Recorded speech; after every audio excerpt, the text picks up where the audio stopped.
Hey guys, it's Casey. Welcome back to my channel. Today we are working with 2-part craftor epoxy resin, some beads. I got these on Amazon. This is Renfro Elegant Lilac glitter, and this, I don't know the name of it. It is a purely pigment. I want to say this is River Rock. It looks like River Rock, but I don't have a label on it anymore. So we're going to mix it up with our crafter resin. As you can see, it's highly transparent, but the color looks very deep. Okay, we're going to add in some of our Renfro glitter. Just look at it lay across that resin. Is that not gorgeous?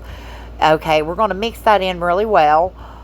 And then once we get that mixed in, we're going to grab our beads. I'm just going to pour a little bit of each of these into the cup. I'm going for a wintry scene. So I wanted these like crystally looking effects on the sides of the bowl. So we're going with the blues, the greens, hints of purple. And we're just going to mix this all together. And it's got little hints of gold and red and all of the colors in it, really. And it's going to be really beautiful. And we're just going to pull out the sides of the bowl. Now, it's got a lot of beads in it, so we're going to pull out the side of the bowl so we can get those beads down in the sides. And then just pour it down into that area where you've got it pulled out. Just let it work itself around the bowl as you're pouring it. This can be a little fiddly, but it is necessary to pull out the sides of the bowl. Otherwise, all the beads are going to stay at the top. We want to get them down as far into there as we can because the beads do float in resin. They've got air in them, I believe, so they do want to float in your resin.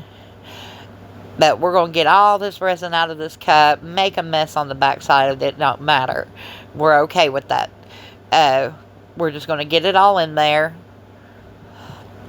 And then we're going to go around and we're going to push the rest of this resin and beads down into our bowl. You just take your stick and push it down into the edges of the bowl there. And no rhyme, no reason, just get it down in there. And once you get it all down in there as good as you can, we're just going to grab a baby wipe and clean this up. Because we don't want this on the base of our bowl. We want it purely on the sides.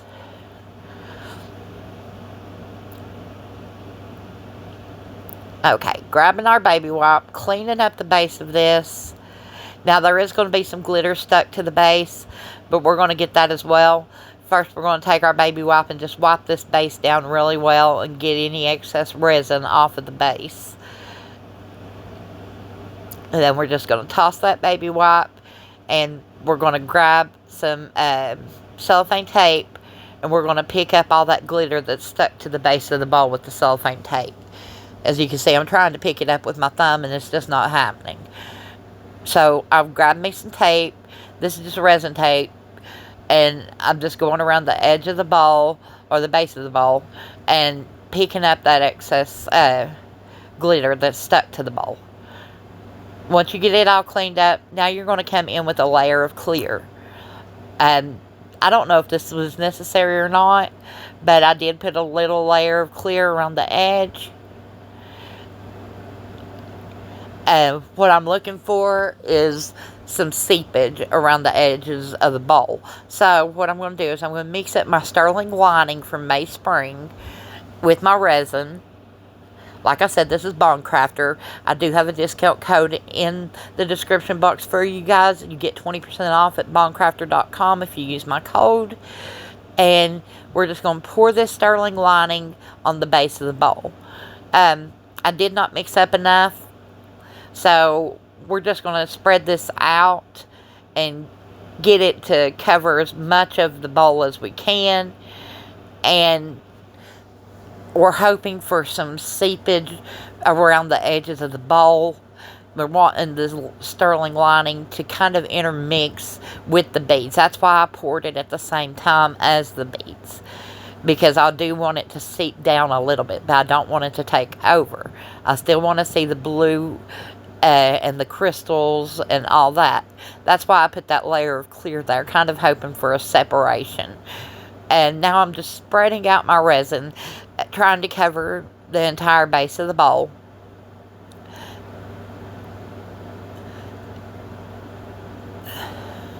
And once I get that all cleared off,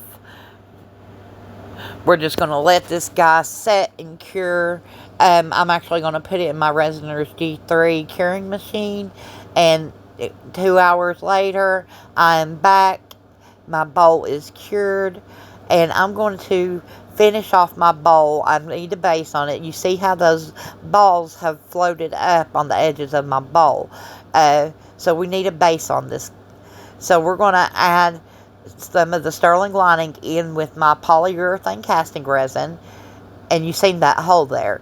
That's where the resin, there just wasn't enough resin. But I poured in my 2-part casting resin, let that cure for 15 minutes, and we're going to demold this bowl. It is done. So we're going to get it out of its mold. This is a process sometimes, just getting it out. You want to work around the edges and then start pulling back and then turn it upside down and just work your bowl mold off of your bowl. But now you can see the two different silvers there. That part I'm not too crazy about. I gotta have a little cleanup on the base of the bowl. But look at these edges, guys. Oh, absolutely gorgeous edges. Stunning, stunning, stunning. And I got the seepage from the silver like I wanted. And it's just gorgeous. I am thrilled with the edges of this bowl. I've got to do some cleanup here. But once we get this all cleaned up, we're going to start with the center. I do have an idea. I'm not finished with this. I wanted to take one of these latex stickers that I have for winter, like a little wintry snowman, and I wanted to put him in the middle of the bowl. So we're going to peel off the back. These are built just like UV-DTF stickers. They have a back and a front, and they are latex stickers. But a sticker's a sticker's a sticker. So we're just going to put a sticker down in the center, and I'm going to pull out my snowflakes. I've got all kinds of different snowflakes here, guys. And I've got my Bond Craftor 2-part epoxy.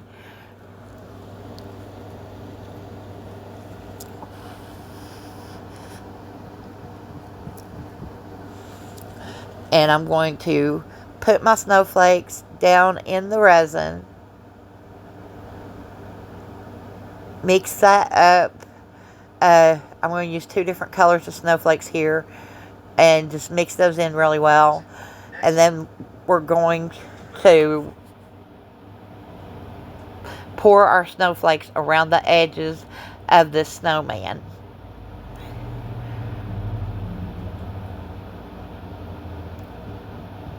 Okay, once we get all our snowflakes poured in here, we're going to let this guy cure up. If you use your curing machine, it takes a couple hours. If not, you're going to want to leave it setting for 24 hours for it to fully cure. Actually, I would wait 72 hours before using this bowl. It does need to be fully cured. So once we get that all poured in, we're just going to take our heat gun and we're going to work out any bubbles that may be in that resin. We want it crystal clear and crisp. So we're just blowing it around, heating it up, getting out the bubbles. And now that it's cured, we're just going to place it to the side and call it done, guys. The base I've got some bubbles in the base that I've never gotten before. And you can see them in the front as well. The resin's not lifted. There's not bubbles. You can't feel the bubbles, but you can see the bubbles. I think that's from the polyurethane resin. I don't know. I've never had that happen before. But look at the edge of the bowl. I love it. I hope you guys enjoyed this. You have a very blessed day, and we will see you next Friday. Happy Friday.